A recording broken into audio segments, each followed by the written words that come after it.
30 grand a month from underwear. Dude, it'll be 30 grand a day soon. Coming in, yeah, flex. I just wanna win, yeah. LABB, who we running with, yeah. 2233, I'm on 10 again. Okay, alright. Coming in, yeah.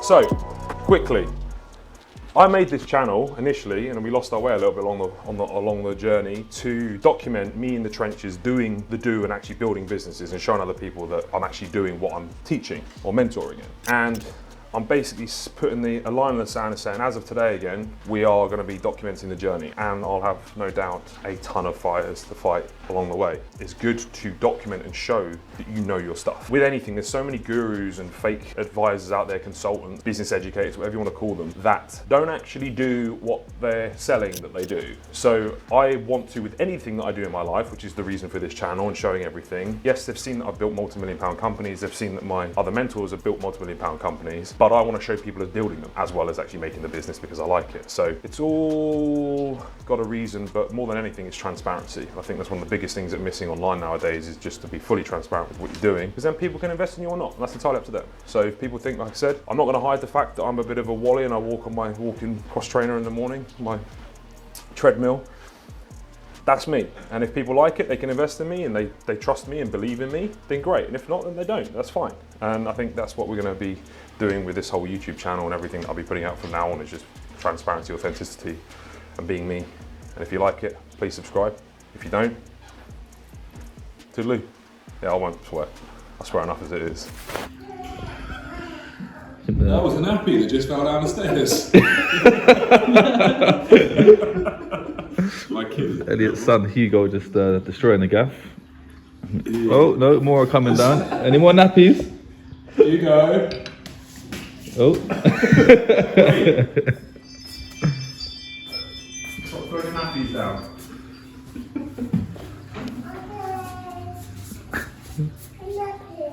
I don't need nappies.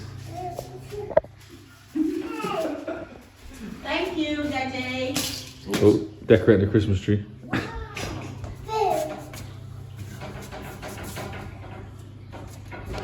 They're going to come back down again.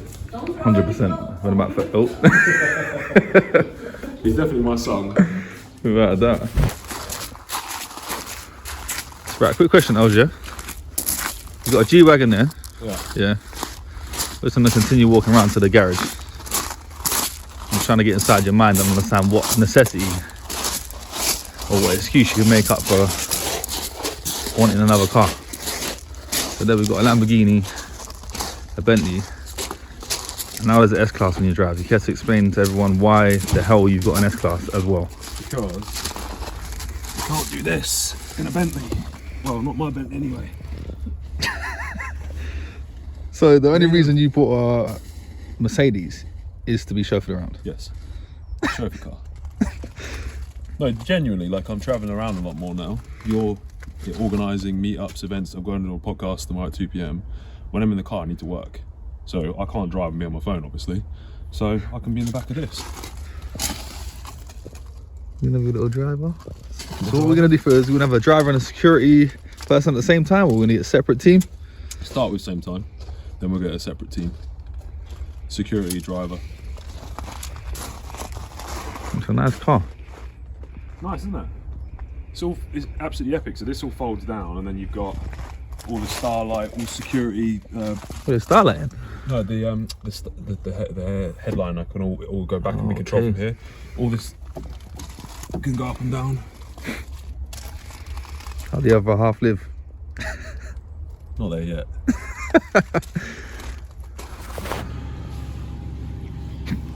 Why did you get so shocked?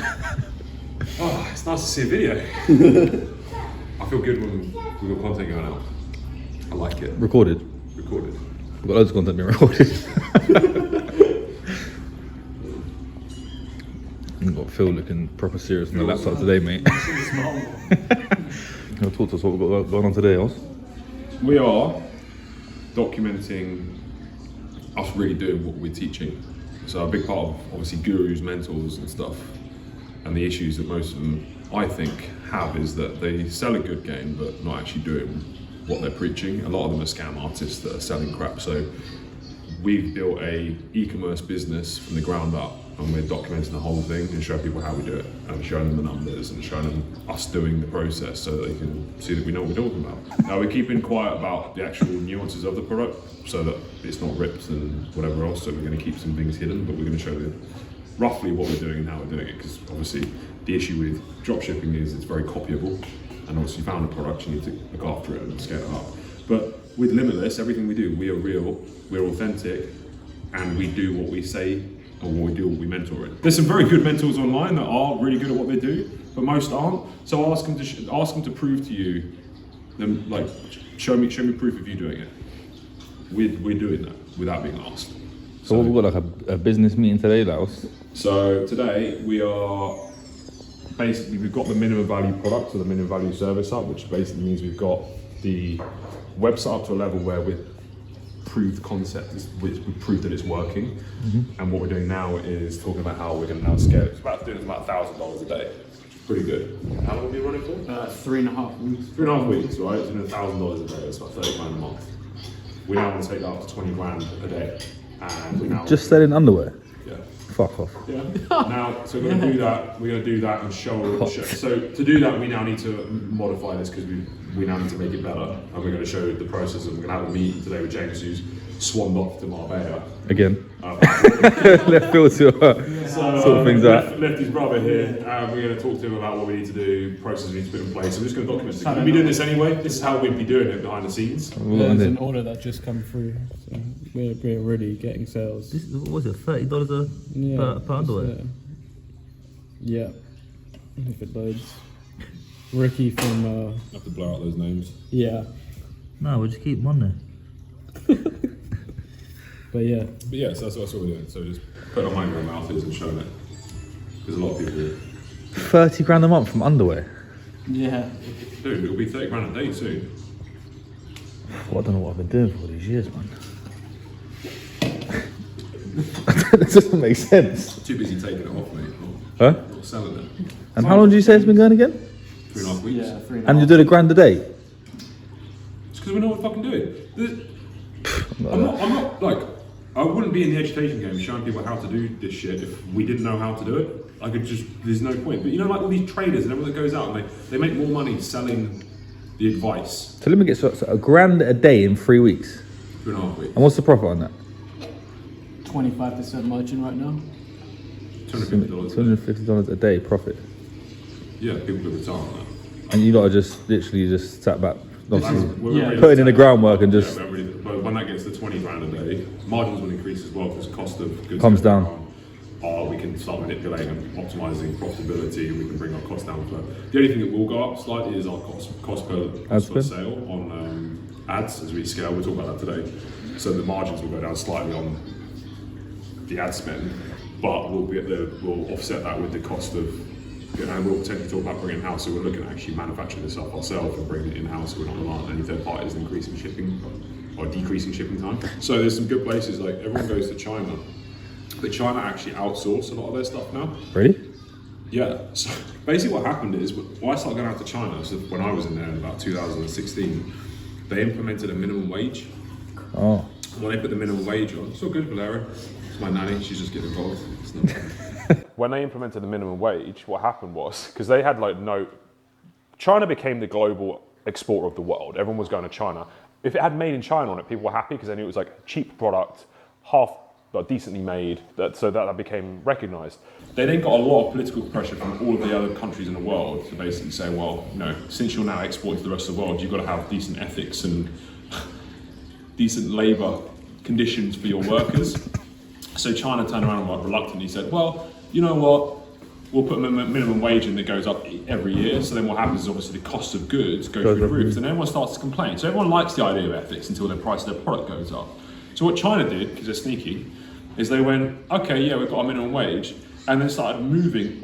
I was actually there when they were doing it. The factories were moving all of their factories to, say, Cambodia for clothing. Oh, wow. So then the Chinese were setting up their factories in Cambodia, importing it back to China, then exporting it out of China with a made in China stamp. And it was still cheaper? And keeping the labour low. because there's no minimum wages in those countries. Wow. And it was so cheap. China were doing the same thing that everyone else was doing to them, but they couldn't be seen to be doing it. So what are you saying then? We're going to Cambodia for manufacturing So or basically, what? we can get better rates sometimes. We're going to other countries now other than China because there's actually good manufacturing there. So it depends on like the product and where the factories are. They set up, because some of the countries are more suited, like I said, Cambodia's good for clothing. There's like Taiwan and all these other countries where they're actually more geared towards certain products and certain factories, and we can find those. So sometimes not always China's the best, actually. This is the secret to Elliot's life. Constant energy. The secret fuel. White. Well, I always Yeah, that tastes like shit, that stuff. The white one? It tastes like shit. I like Dude. The green one, the original is better. I don't even drink, you know what, I've been coming around you, that's why I've been drinking this shit. I never used to drink none of that. Survive. Coffee. If you're in the limitless circle, then caffeine is is a requisite to survive, basically. Right, Chloe, into the wardrobe. I know you already know this wardrobe because Too well. you set it all up for me.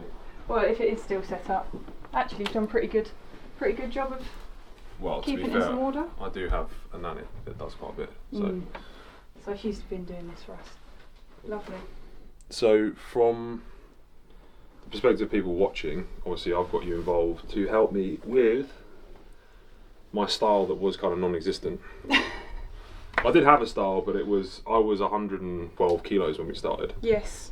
and it didn't look great in clothes that I liked. And obviously working with Connor, who's now my creative content director, we're basically looking at my brand and everything else and trying to create a style and identity attached to me so that the way I look is associated with who I am, how I'm being perceived online. Yeah. We've gone for a bit more of like the old money look. Yep. What would you say the style is that we've gone for? I mean, can you explain to me what we're looking to do? Because obviously you've got a better idea than me. Yeah, I just buy the stuff you tell me to buy.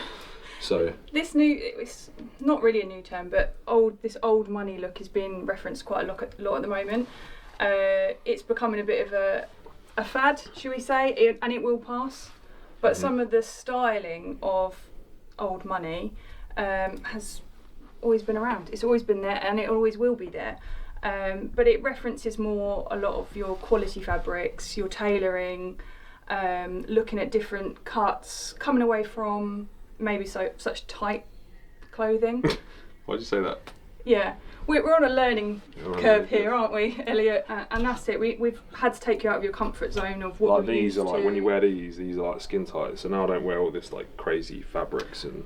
Look, your wardrobe's already massively improved, and I think you're starting to learn what like colours you prefer and understand what maybe fabrics you need to be looking at, and it is still, there's loads of improvements still to be made. And I think actually when you went to Milan, that was quite a Milan really helped. So what people don't realise, and what I've started to realise, or have known for a long time but have never known how to do it, is that what you wear and how you present yourself says a lot about who you are as a person. Yeah. So people don't seem to give a shit what they wear and how they actually present themselves to someone.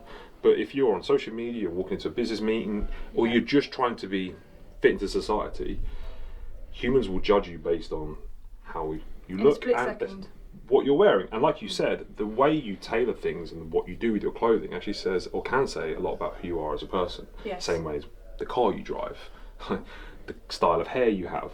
That's why you used to have mods and rockers back in the day. They used to have like goths, emos, chavs. Straight away you think, okay, hoodies, tracksuit bottoms, caps. Categorised into a box. You think of the person, and then straight away everyone in society is then going to pigeonhole you into that. Exactly. I want to be perceived in a certain way, and I can do that through clothing way more powerfully than people realise. So me just adjusting that and bringing you on is actually a really strategical move to actually help me make more money. Yes, and that's really why you've approached me in the first place, because I come from a background actually in construction, and this is sort of like a hybrid and complements my career, but styling in a boardroom and having conversations with executives and approaching people who don't know you necessarily, trying to discuss new business deals. Within seconds they're going to be judging you, and that will be from your hair, your clothes, your shoes, you know, all of those things are going to be observed and a decision will be made. And that's why actually you see a lot of business people tend to be, they go to the gym a lot, and that's just naturally what they do. That's part of their lifestyle. They have a lifestyle that complements them within the business world, and your clothing needs to do the same thing for you. So we are downsizing more. One big thing we're trying to get down is the size of my legs, which is coming down. I mean, I walk thousands and thousands of steps every single day, so that's helping bring my legs down quite a bit. Yeah. I eat once a day, pretty much. I still go to the gym, but I do light resistance work. How expensive is this going to get for me, Chloe? I mean, yeah. Look, How much money are you going to have to spend? How much money am I have to dole out?